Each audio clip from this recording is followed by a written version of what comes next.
नमस्कार, मेरा नाम है डॉक्टर सोनल शर्मा और आज मैं जिस टॉपिक के बारे में बात करने जा रही हूँ, उस टॉपिक के बारे में हम सबके सवाल रहते हैं, सारे पेरेंट्स का कंसर्न रहता है कि हमारे बच्चे का दाँत नहीं आया है और वह 1 साल का हो गया है। तो आइए सबसे पहले जानते हैं कि हमारे बच्चे के मुँह में सबसे पहला दाँत कब आता है और किस एज में आता है।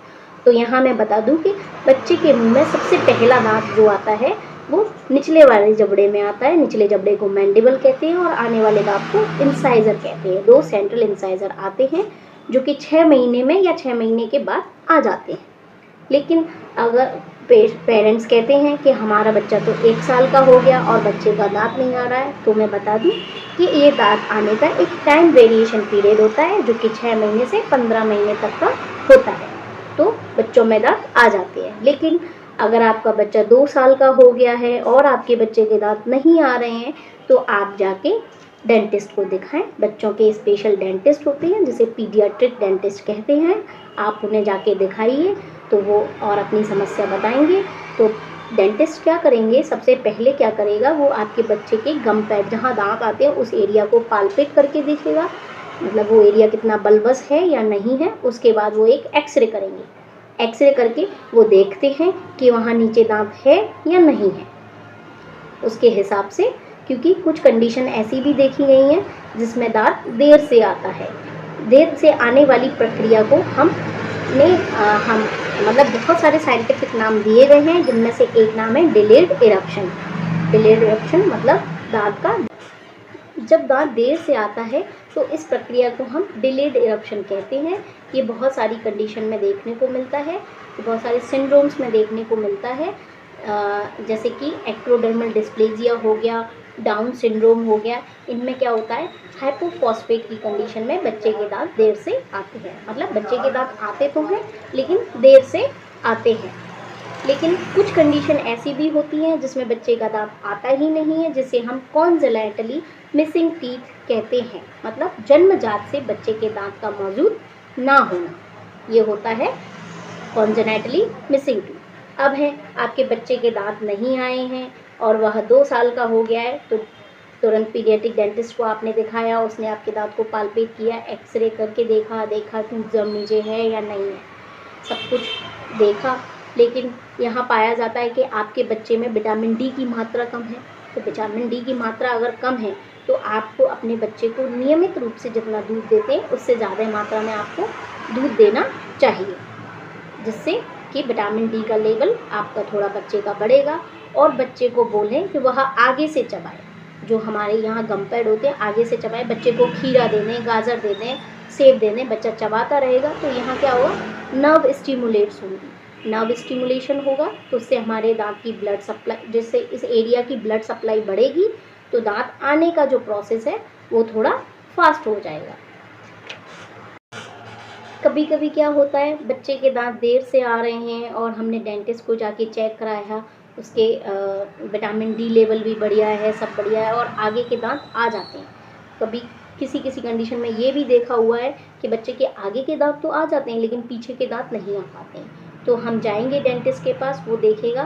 तो इसका एक रीज़न ये रहता है कि हमारे जो दांत का एरिया है वो उस एरिया पे, मतलब दांत के ऊपर फाइब्रस बैंड जमा हो जाते हैं, फाइब्रस बैंड बन जाते हैं।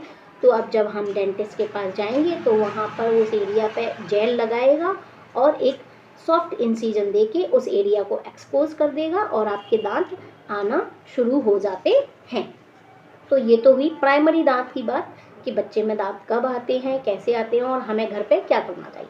अब आते हैं परमानेंट टूथ की तरफ। तो परमानेंट टूथ आने का समय जो होता है वो 6 साल की एज में होता है। 6 साल की एज है। अब कई पेरेंट्स होते हैं, हमारा बच्चा तो 7 साल का हो गया लेकिन हमारे बच्चे का दांत नहीं आया परमानेंट, तो घबराने की ज़रूरत नहीं है। इसमें भी जैसे प्राइमरी में वेरिएशन टाइम होता है, वैसे इसमें भी 6 से 9 साल का वेरिएशन टाइम होता है। अगर आपका बच्चा 9 साल या 9 साल से ज़्यादा का हो गया है, तब आप जाके एक बार डेंटिस्ट को ज़रूर दिखाएं कि हमारे बच्चे का दांत क्यों नहीं आ रहा है। तो वो जाके चेक करेंगे और जितने भी फाइब्रस बैंड अगर बने हुए हैं तो उन पे वो इंसिजन लगाएंगे और आपके बच्चे के दांत को एक्सपोज करेंगे, जिससे आपके बच्चे का दांत आना जल्दी शुरू हो जाएगा। कभी कभी कई बार ऐसा भी देखा गया है कि बच्चे के दूध के दांत जो हैं वो समय पर नहीं गिरते हैं, जिससे बच्चे के परमानेंट दांत आने में समस्या होती है, क्योंकि उनको आने के लिए स्पेस चाहिए, उतना इनफ स्पेस उन्हें मिल नहीं पाता है, जिससे कि दांत टेढ़े मेढ़े आने लगते हैं। जब दांत टेढ़े मेढ़े आने लगते हैं तो पेशेंट को परेशानी होती है, इसलिए हमें जाके डेंटिस्ट को दिखाना चाहिए। और तो जब हमारे प्राइमरी टूथ बहुत लंबे समय तक बने रहते हैं तो हमारे परमानेंट दांत अपनी जगह पर प्रॉपर नहीं आ पाते, क्योंकि उनके पास इतना इनफ फोर्स नहीं होता है कि वो प्राइमरी दांत को एक्सफोलिएट करके निकल सके। तो इस कंडीशन में हमें डेंटिस्ट के पास, पीडियाट्रिक डेंटिस्ट के पास अपने बच्चे को दिखाना चाहिए, और वो जितना जल्दी दिखा लेंगे उतना ही आपका बेहतर बच्चे का दांत आने का प्रोसेस हो जाएगा। तो आशा करती हूँ आपको आज का वीडियो पसंद आया होगा, जिसमें हमने जाना कि बच्चे के दांत कब आते हैं, क्यों नहीं आते हैं, क्या डिलेड इरप्शन होता है, हमें घर पे क्या करना चाहिए, और हमें बच्चे के दांत के लिए स्टिमुलस प्रोसेस कब तक करनी चाहिए।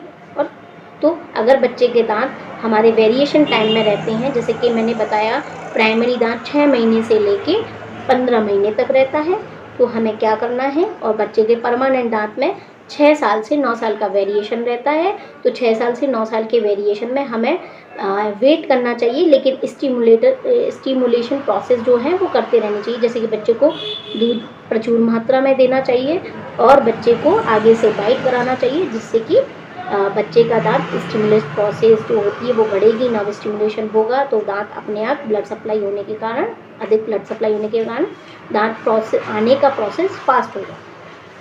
तो ये हमें करते रहना चाहिए। और अगर एक टाइम पीरियड के बाद नहीं आ रहे हैं जो वेरिएशन टाइम, तो हमें अपने डेंटिस्ट को जाके दिखा के उसका रीज़न करके और उसका हमें इलाज कराना चाहिए। आशा करती हूँ आपको आज का वीडियो पसंद आया हो। Thank you.